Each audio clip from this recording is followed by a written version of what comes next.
Ձեզ ողջույն, իմ շատ սիրելի հետևորդ, ինչպես եք թանկագիներս, այսօր ամառային, շատ համեղ, թարմեցնող, նուրբ, որ օմարը սենց հավեսիտ գալիս է որոտես, տորթ ենք պատրաստելու կիտրոնով, կոչվում է դելիցիա, լիմոնչելլո, ինչ ուզում եք անվանեք, իտալացիները երկու անուն էլ օգտագործում են, կամ տորթ դելիցիա կիտրոնով, կամ էլ անվանում են տորթ լիմոնչելլո։ Սիրելիներս, բաղադրիչները պատրաստել եմ, այնքան պարզ է պատրաստվում, այնքան հեշտ է պատրաստվում, չեք պատկերացնի։ Ես այստեղ 7 հատ ձուն եմ, բայց որ դուք տեսնեք որքան փոքրիկ է, ինքը բաղադրատոմսով 5 ձու է պահանջում, բայց շատ փոքրիկ են այս անգամ որ ձու եմ ձեռք բերել, 7 հատ եմ օգտագործում, այնպես որ, բայց համապատասխանում է 5 ձրի։ Օգտագործելու ենք շատ քիչ շաքարավազ, այսինքն 100 գրամ շաքարավազ ենք օգտագործելու, շատ պետք չէ, որովհետև պետք է կիտրոնի համն ու հոտը տեղը լինի, ավելորդ քաղցրություն մեզ պետք չի։ Մեկ կիտրոնի կեղև եմ արդեն նախապես քերել, տեսեք, ցույց տամ, այսպես փոքրիկ կիտրոնի, ոչ թե մեծ կիտրոնի, օգտագործելու ենք վանիլին եւ 150 գրամ ալյուր, սիրելիներս։ Ալյուրը կապ չունի, որ ես 7 հատ ձու եմ օգտագործել, որովհետեւ փոքր է, ամեն դեպքում 150 գրամը բավական է, քանի որ հետո փաթաթելու ենք, մեզ շատ ալյուր պետք չի, որպեսզի չճաքճքի։ Սա խմորի համար է, իսկ մնացածը պատրաստել եմ կրեմի համար։ Սկսենք նախապես պատրաստել խմորը, հետո արդեն կանցնենք կրեմին, որ ավելի արագ ստացվի։ Հիմա պետք է ձուն եւ շաքարավազը պարզապես հարենք։ Մի փոքրիկ, այնքան որ ձուն խառնվի իրար, ավելացնելու ենք նաեւ շաքարավազը։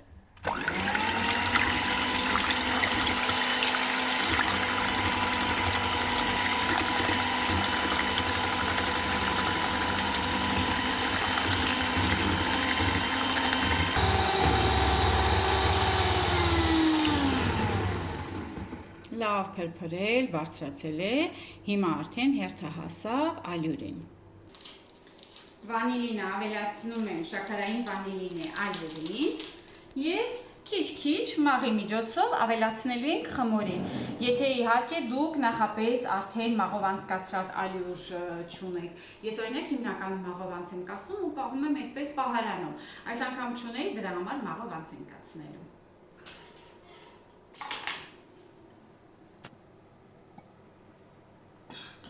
Գթալովանեմ, որ ավելի հեշտ լինի։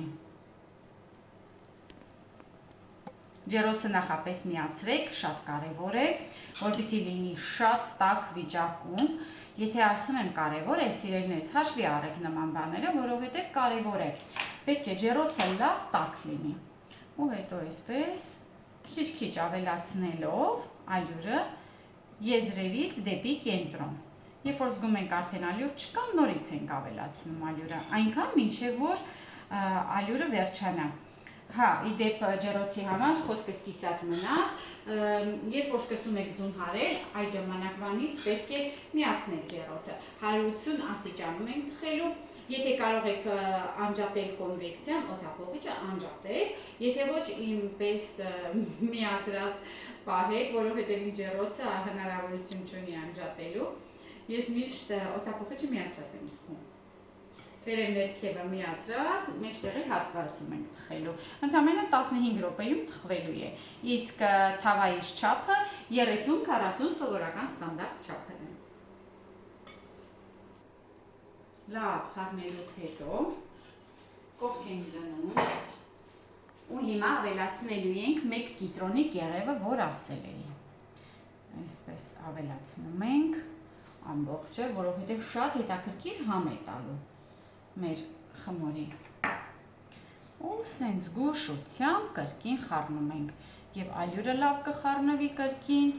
և կիտրոնի կեղևը։ Ջեռոցս արդեն լավ տաք է, տեղափոխում եմ հիմա թավայի մեջ, ընդամենը 15 րոպե շատ արագ է թխվում, երբ որ ջեռոցը լավ տաք է լինում։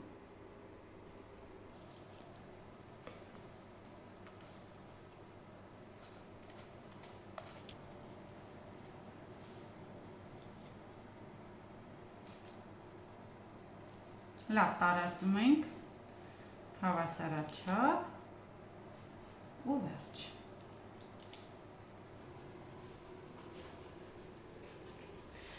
Սիրելիներս, մինչ բիսկվիտը պատրաստ լինի, պատրաստում ենք կրեմը։ Կրեմի համար անհրաժեշտ է լինելու այն կիտրոնը, որի կեղևն ենք հանել, քերել եւ եւս 2 կիտրոն, մյուսը պահելու ենք դեկորացիա անելու համար։ Դեկորացիա անելու համար կարելի ասել նույնիսկ եթե մեկը չլինի, երկուսը լինի, 3 հատ լինի օգտագործելը, դա կարևոր չի, դա դուք որոշեք։ Կարևորը մեզ հիմա անհրաժեշտ է լինելու 3 միջին չափի կիտրոն։ Հիմա պետք է հյութը քամենք 3 կիտրոնի, հետո ավելացնելու ենք այնքան կաթ, որ ստացվի ընդհանուր հեղուկը կես լիտր, 500 մլ հեղուկ է մեզ անհրաժեշտ։ Առայժմ սկսենք քամել հյութը։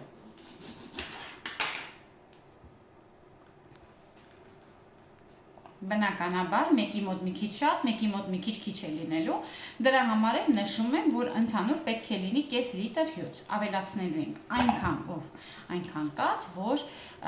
ստացվի կես լիտր։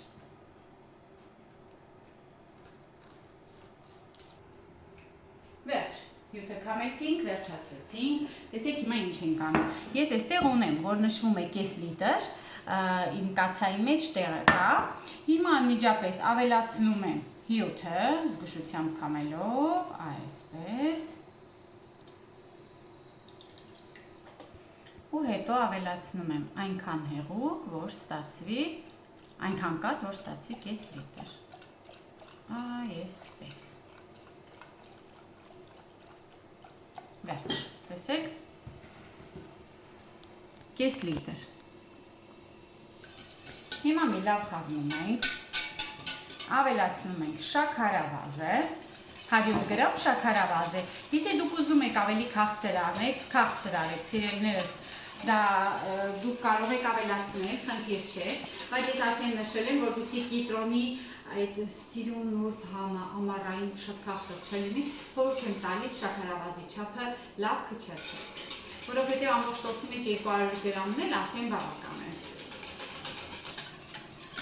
Ավելացնում ենք 1 ձու, կրկին փոքրիկ ձու ենք իմ մոտ, մի լավ խառնում ենք,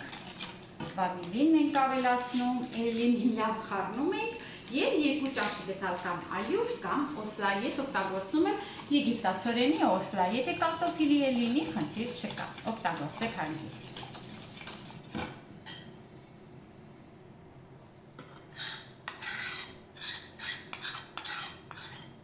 Մի լավ էլի կխառնենք, որպեսզի գնդիկներ չունենա և այս համեղ կիտրոնի բույրով կրեմը եփելու ենք, մինչև սիրուն թանձրանա ու կողքենք դնելու։ Հիմա մարման կրակին հանգիստ խառնելով, անպայման խառնելով, դնում ենք կրակին։ Վերջ, հիմա ասենց հանգիստ խառնելով կսպասենք մինչև կթանձրանա։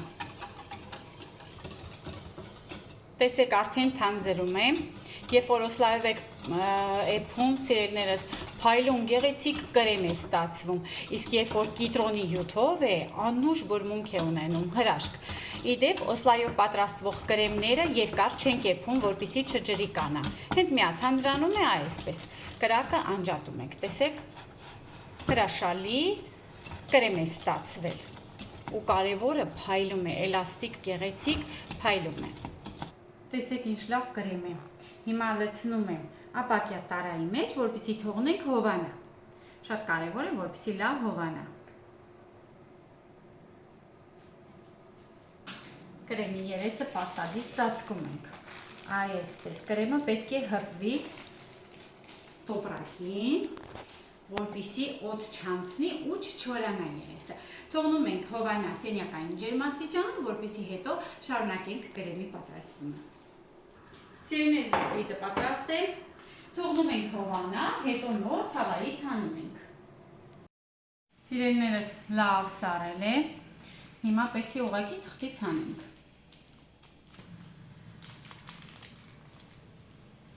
Թղթից զգուշ հանում ենք, որակով թուղթ օգտագործեք, իդեպ, որպեսզի ձեր բիսկվիտը, խմորեղենները լավ ստացվեն, յուղաթուղթը պետք է լինի միշտ որակով։ Ինձ օրինակ շատերն են հարցնում, սիրելի եղադուք, օրինակ թղթի վրա ձետ կամ կարապ չեք քսում, էլ որն է իմաստը թուղթ օգտագործելու, յուղաթուղթ օգտագործելու, եթե պետք է կարապ կամ ձետ օգտագործեմ, իհարկե ոչ։ Աչքաչափով երկու մասի եմ բաժանում, հետո այդ երկու մասներ կբաժանեմ կրկին երկու մասի, մոտավորապես, մեկ է կրեմով, հետո ծածկելու ենք չի երևալու, կարևորը որպեսզի աչքաչափով գոնե 4 հավասար մասի բաժանենք։ Պատրաստում ենք կրեմը, կրեմի համար անհրաժեշտ է լինելու 400 մլ սերուցք, կենդանական սերուցք է, 30%-անոց, 250 գրամ սերուցքային պանիր, իմ մոտ մասկարպոնե տեսակն է և իհարկե մեր էփած կրեմը, սիրելիներս, արդեն լավ սառել է, պնդացել է, այս վիճակում է, վանիլին չենք օգտագործում, որովհետև փովի կրեմի մեջ արդեն վանիլինը, կիտրոնը, համեղ ամեն ինչը կա։ Շաքարավազ, շաքարի փոշի չենք օգտագործում, որովհետև այնքան ինչքան որ օգտագործել եմ էփովի կրեմի մեջ, իմ համար բավարար է, եթե դուք ավելի շատ քաղցր եք ուզում, ավելացրեք, խնդրեմ։ Հիմա սկսում ենք հերթով հարել, մի փոքրիկ սերուցքը կհարենք, կավելացնենք մասկարպոնե, հետո նոր արդեն էփովի կրեմը։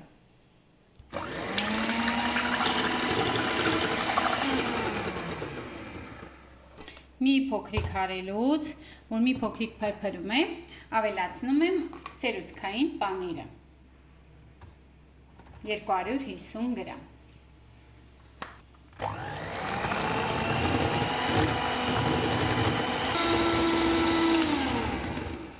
Սիրելիներս, երբ որ կրեմը այսպես լավ արդեն պնդացել է,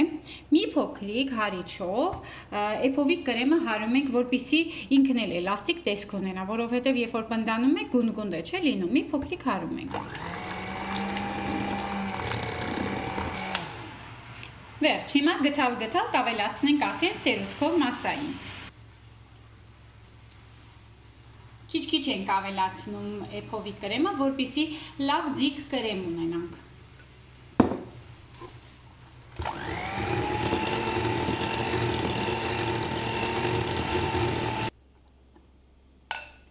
Վերջ, ամբողջը արդեն ավելացրել եմ, վերջին հատվածում ենք։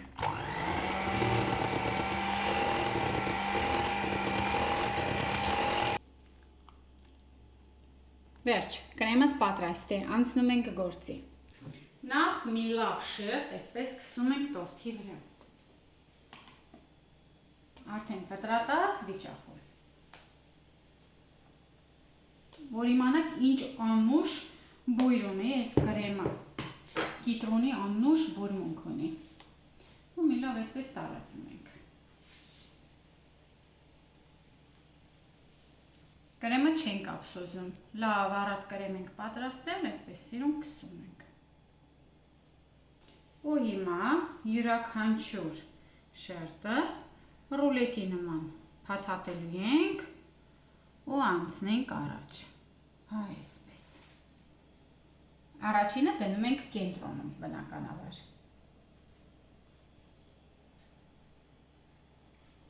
Հետո երկրորդը արդեն չենք փաթաթելու, ուղղակի շարունակական,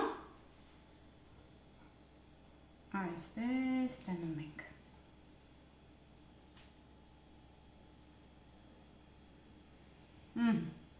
Մի քիչ սեղմում ենք։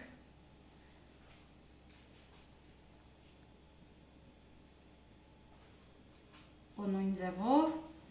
շարունակում ենք։ Սա էլ այսպես ու վերջինը։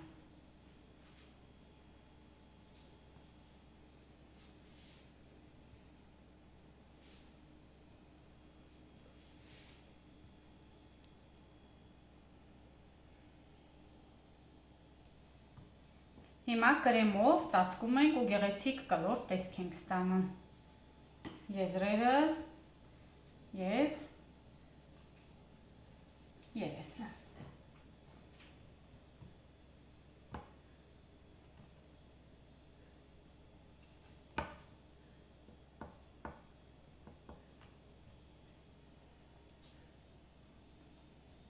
Մի փոքրիկ կրեմով էլ եզրերը գեղեցիկ զարդարում եք, ով ինչպես որ սիրում է, ինչպես որ ցանկանում է։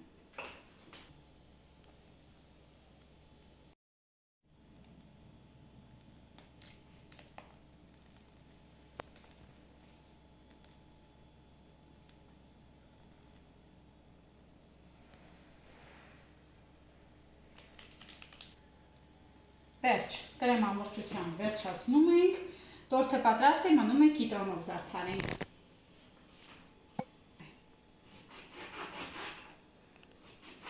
Հիմա կիտրոնը շրջանազետ կտրատում ենք, հետո 4 մասի ենք բաժանում, նանայի թերթիկներ էլ ունեմ իմ այգուց քաղած, մատղաշ, նուրբ համով ու զարդարելի ենք։ Սա այս ճաշակի է, դուք ինչպես որ ցանկանում եք, այդպես էլ կարող եք զարդարել, պատրաստել։ Այսպես 4 մասի ենք բաժանում։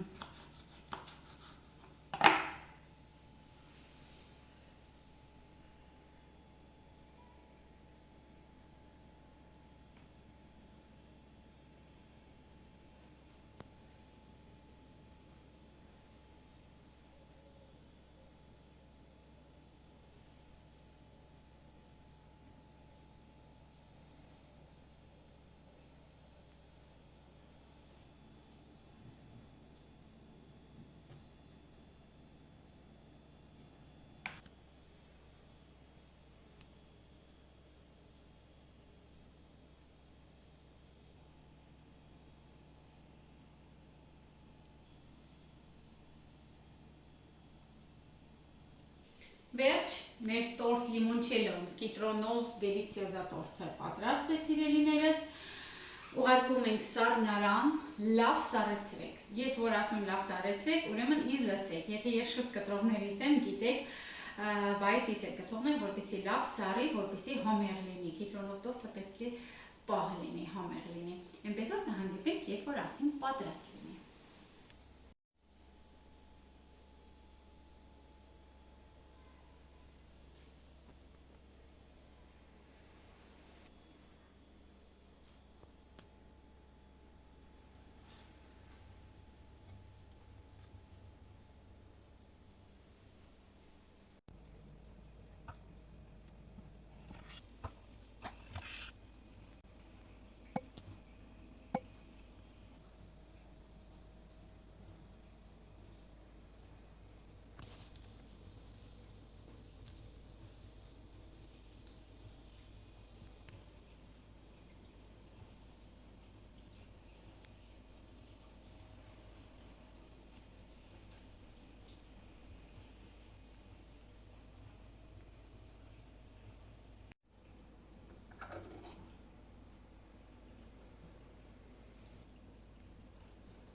Էս ինչ հրաշք է, որ ասում եմ հրաշք, տեսնում եք, չէ, քիչ բաղադրիչներով հրաշք տորթ ենք ստացել, սիրելիներս,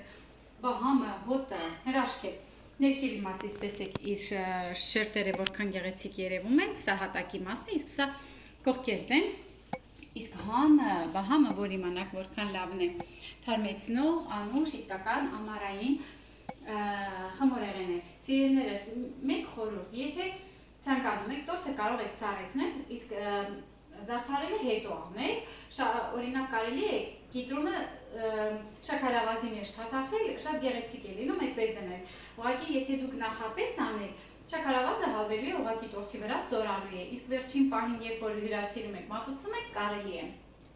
Դե ինչ, հիմա ես կհամտեսեմ, կասեմ համին ինչպիսին է, սիրելիներս, իսկ մենք կտեսնենք հաջորդ տեսանյութին, մեկ այլ ուրիշ համեղ բաղադրատոմսով։ Հաջողություն բոլորին։